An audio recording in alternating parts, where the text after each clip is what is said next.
আপামর সরকারি কর্মচারীদের আজ নজর ছিল রাজ্য বাজেটের দিকে। দীর্ঘদিনের দাবি অনুযায়ী মহার্ঘ ভাতা কতটা বাড়ে সেদিকে ছিল সকলের নজর। শুভেন্দু অধিকারী মুখ্যমন্ত্রী হিসেবে দায়িত্বভার নেওয়ার পরই ঘোষণা করেছিলেন রাজ্যের সরকারি কর্মচারীদের মহার্ঘ ভাতার ব্যাপারে বাজেটে বিশেষ ঘোষণা থাকবে। আর সেই অনুযায়ী আজ অর্থমন্ত্রী স্বপন দাশগুপ্ত বিধানসভায় বাজেট পেশ করার সময় ঘোষণা করলেন রাজ্যের সরকারি, আধা সরকারি, শিক্ষক, অশিক্ষক কর্মীদের বর্তমানের 18% মহার্ঘ ভাতার উপর অতিরিক্ত 20% মহার্ঘ ভাতা দেওয়া হবে। অর্থাৎ মোট মহার্ঘ ভাতার হার হবে 38%। পাশাপাশি পেনশন প্রাপকরা অতিরিক্ত 20% ডিএ পাবেন। এই ডিএ বৃদ্ধি 1 অক্টোবর 2026 থেকে কার্যকরী হবে। রাজ্য সরকারি কর্মচারী, আধা সরকারি কর্মচারী, শিক্ষক ও অশিক্ষক কর্মীবৃন্দ সরকারের কাছে কাজ ও নীতি রূপায়ণের গুরুত্বপূর্ণ ভূমিকা পালন করেছে। এদের এই অবদানকে স্বীকৃতি দিতে আমরা ঘোষণা করছি যে বর্তমানে 18% মহার্ঘ ভাতা দিয়ে ওপর অতিরিক্ত 20% মোট ডিএ হার হবে 38%। পেনশন প্রাপ্তরা অতিরিক্ত 20% ডিএমএস রিলিফ পাবেন। এই ডিএমএস রিলিফের বৃদ্ধি 1 অক্টোবর 2026 থেকে কার্যকরী হবে। এদিন বাজেট শেষে মুখ্যমন্ত্রী জানান, আজকের ঘোষিত ডিএ বৃদ্ধির পরেও কেন্দ্রের সঙ্গে রাজ্য সরকারি কর্মচারীদের মহার্ঘ ভাতার যে ফারাক থাকবে সেই ফারাকও বর্তমান সরকার মিটিয়ে দেবে। সরকারি কর্মচারীদের ইতিমধ্যে বকেয়া এরিয়ার আগের সরকার কিছু দিয়ে গিয়েছিল, আমরা আসার পরে কিছু দিয়েছি। 16 থেকে 19 কার্যত প্রায় ক্লিয়ার হয়ে গেছে। এবারে ওদের বাকি 8 থেকে 15 আছে, সেটাও ফান্ড অ্যাভেলেবিলিটির উপরে আমরা দিয়ে দেব। কর্মচারীরা অ্যাসিওর থাকতে পারে, কারণ আপনাদের আন্দোলনের আমিও একটা পার্ট ছিলাম। আপনাদের কেন্দ্রের সঙ্গে রাজ্যের তফাৎ ছিল 42%, আমরা 20% ডিক্লেয়ার করে দিলাম। অক্টোবরে পেয়ে যাবেন, অক্টোবর থেকেই পেয়ে যাবেন। এবং আপনারা এতদিন ধরে আপনাদের অনেক কথা বলেছেন, প্রাক্তন মুখ্যমন্ত্রী অপমান করেছেন, ভিক্ষা দেওয়ার মতো 2% 3% দিয়েছেন, কখনো বলেছেন ঘেউ ঘেউ করবেন না। আমি আপনাদের বন্ধু হিসেবে কথা দিচ্ছি যে আর কয়েকটা মাস সময় দেন, অর্থমন্ত্রী অর্থ রাষ্ট্রমন্ত্রীকে পাশে নিয়ে, যে আমরা একবার করে দেবো, দ্রুততার সঙ্গে করে দেবো, একটু সামলে নিতে দেন।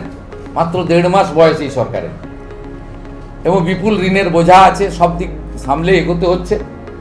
আপাতত 20% আপনাদের দিলাম, পুজোর মাসেই অ্যাকাউন্টে পেয়ে যাবেন। আমরা পুজোর মাসেই আপনাদের অ্যাডভান্স অ্যাকাউন্টে ঢুকিয়ে দেবো, অক্টোবর মাসে 20% দিয়ে।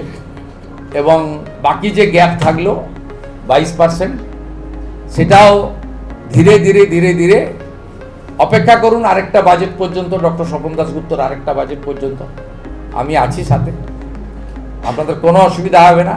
7th পে কমিশনের কমিটি করে দেওয়া হয়েছে, সহযোগিতা করুন। আমি টার্গেট বেঁধে দিয়েছি, ডিসেম্বরের মধ্যে পে কমিশনের রিপোর্ট দিয়ে দিবে, তাহলে জানুয়ারি মাসে আপনাদের কার্যকর করে দেবো আমরা। 7th পে কমিশন কার্যকর হলে আগামী অর্থবর্ষে, অর্থাৎ 28-29 অর্থবর্ষে 8th পে কমিশনেরও কাজ, যা দিল্লিতে কেন্দ্রীয় সরকারের আয়োজন হয়েছে, আমরা সেটাও বিবেচনার সঙ্গে দেখব। ডিএ সহ আরো বেশ কিছু দাবি নিয়ে 1243 দিন ধরে আন্দোলন চালাচ্ছে সংগ্রামী যৌথ মঞ্চ। আজ বাজেটে অতিরিক্ত 20% ডিএ ঘোষণার পর খুশির হাওয়া সরকারি কর্মচারীদের মধ্যে।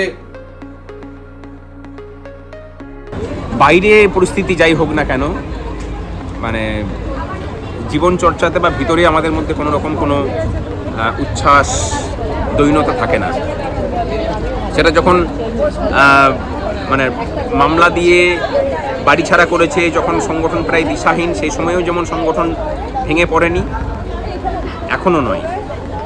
তবে আমরা এটাতে খুশি যে মানে সরকার তার প্রতিশ্রুতি পালনের দিকে একটা ধাপ এগিয়েছে। মুখ্যমন্ত্রী যে কথা বলেছিলেন ভোটের আগে, সেই কথাগুলোকে বাস্তবায়িত করার জন্য অনেকটা অগ্রবর্তী হয়েছেন। আজকেও আমাদের লড়াইয়ের স্বীকৃতি দিয়েছেন। আমরা যদি এক কথাই বলতে হবে যে ঐতিহাসিক লড়াই কর্মচারীরা বিগত 4 বছর ধরে লড়েছেন, আজকের এই ঘোষণা সেই লড়াইয়েরই স্বীকৃতি। আমরা অর্বাচীন কর্মচারী সমাজ নই, আমরা কিন্তু দায়িত্বশীল কর্মচারী সমাজ।